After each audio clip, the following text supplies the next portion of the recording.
on. Great timing. We got a lot of letters in the mailbox, and I just finished sorting them into 4 groups.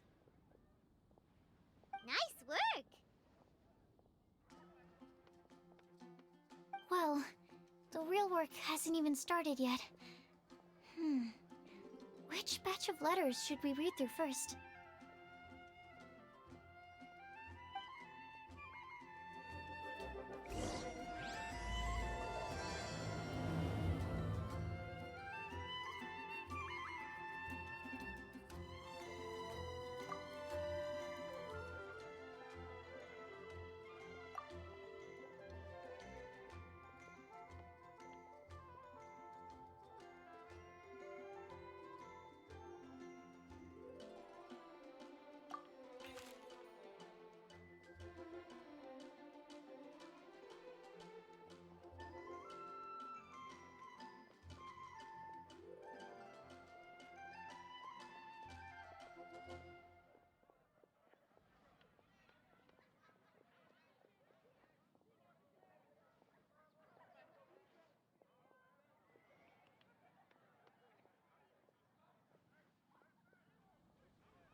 Let me quickly summarize what we found out about a flower that is not of this world. Tainari believes that on closer examination it might be logically paradoxal, while Albedo says that his answer would be better discussed at length in person. As for my answer, I think a clock in the shape of a flower would constitute one that is not of this world.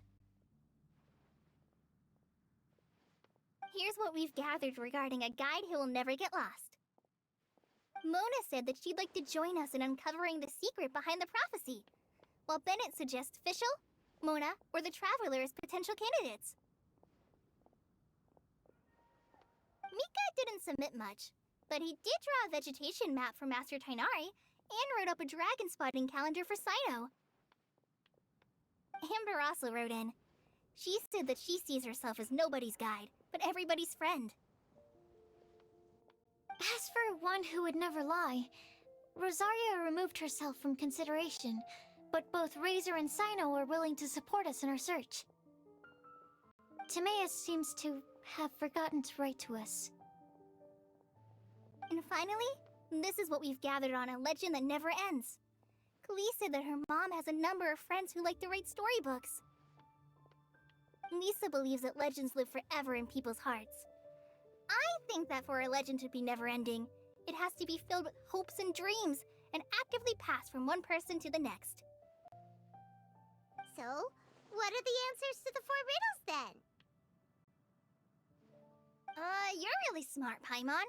I bet you can figure it all out in no time. Or, let's all share our thoughts on what we think the answers might be.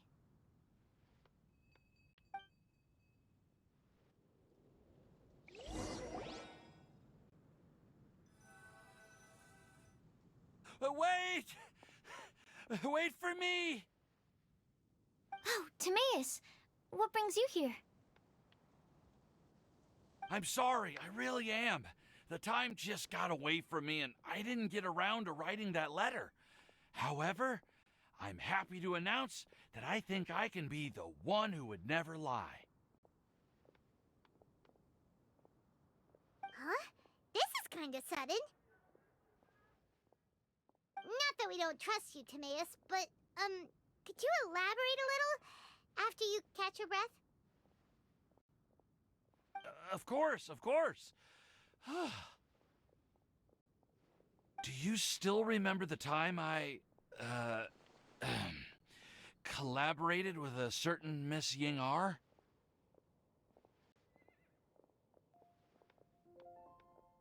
Well, basically, she helped me out a lot with my research into potion making once, and, well, we've stayed in touch through letters ever since.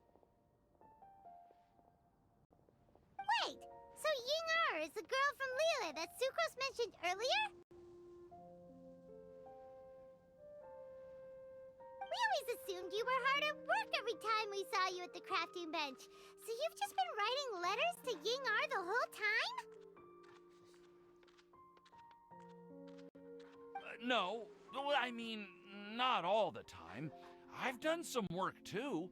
And anyway, our correspondence covers a lot of serious topics, like perfumes, potions, alchemy. Anyway, a few months ago, I made a vow to the heavens that I will be true to myself and never utter an insincere word until the day that I've managed to win Miss Ying-ar's heart. So, at Star Snatch Cliff, you were picking Cecilia's as a gift for Ying-ar?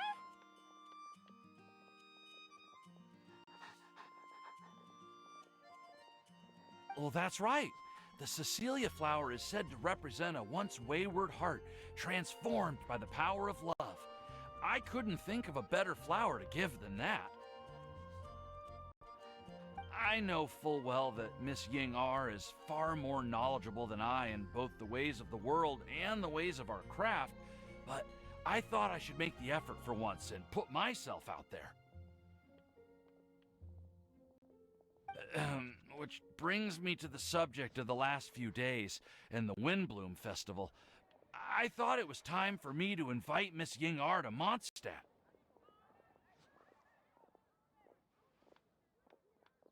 But yesterday, Albedo told me that Sucrose has been working hard to help another girl achieve her dream.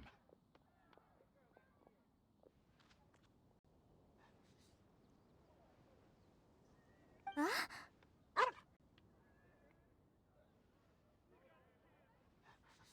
And when I went to take a look at our roster, I saw that she'd done my remaining work for me. I feel incredibly guilty. I've been spending all of my time in my own fantasy world while everyone else has been bending over backwards to help other people. How could I ever hope to be worthy of Miss Yingar's love if I'm so selfish?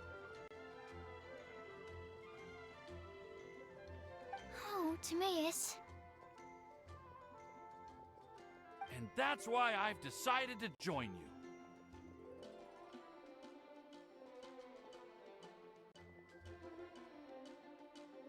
But then what about Yingar? Yeah. Haven't you been planning this for over a month now? You said you were gonna invite her to Mondstadt. Well, yes, I did mention in my letters that I'd like her to visit, which is why I just sent her another gift with my hand-picked wind blooms, along with a handwritten letter.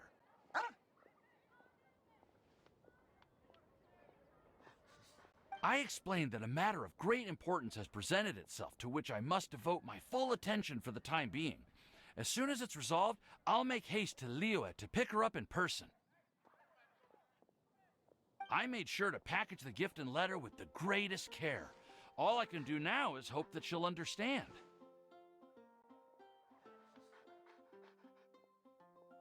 Point being, please know that I sincerely want to support you in this endeavor.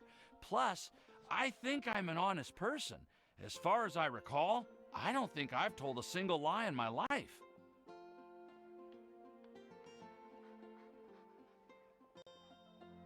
Well, you certainly convinced Paimon with that speech. Don't worry, Timaeus. We won't let your determination go to waste. Thank you, Timaeus.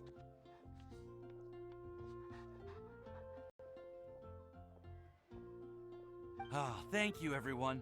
I promise to do everything I can to help.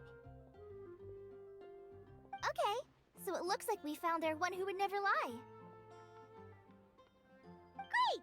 Let's keep it up. On to the other three.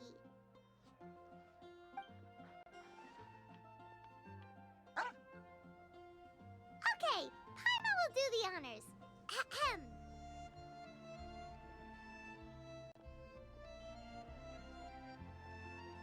We have with us here the flower, the guide, the legend, and Timaeus. Huh? Why did you only say Timaeus' name? You should say my name, too.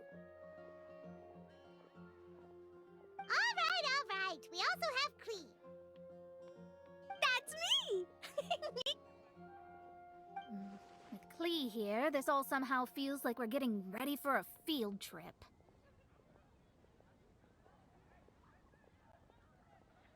There's nothing wrong with a more relaxed atmosphere, is there? Of course. We will soon see if my hypothesis has any merit. Actually, I'm still feeling a little nervous. Me too.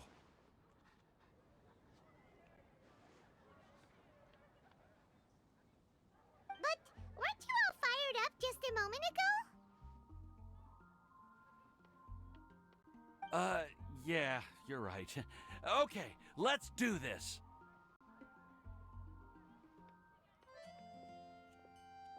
Actually, I'm a little worried too. Deep breaths. Deep breaths. I know what you're feeling. Saying anything becomes so much harder when there are so many people watching.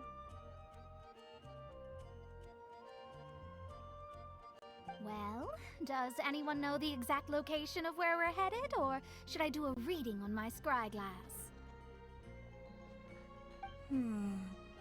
According to the prophecy, once we figured out the answer, we should test it at the Lantern of Utmost Joy. Wait, but where is this lantern?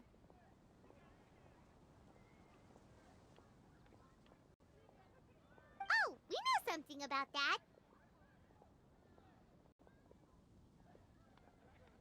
What?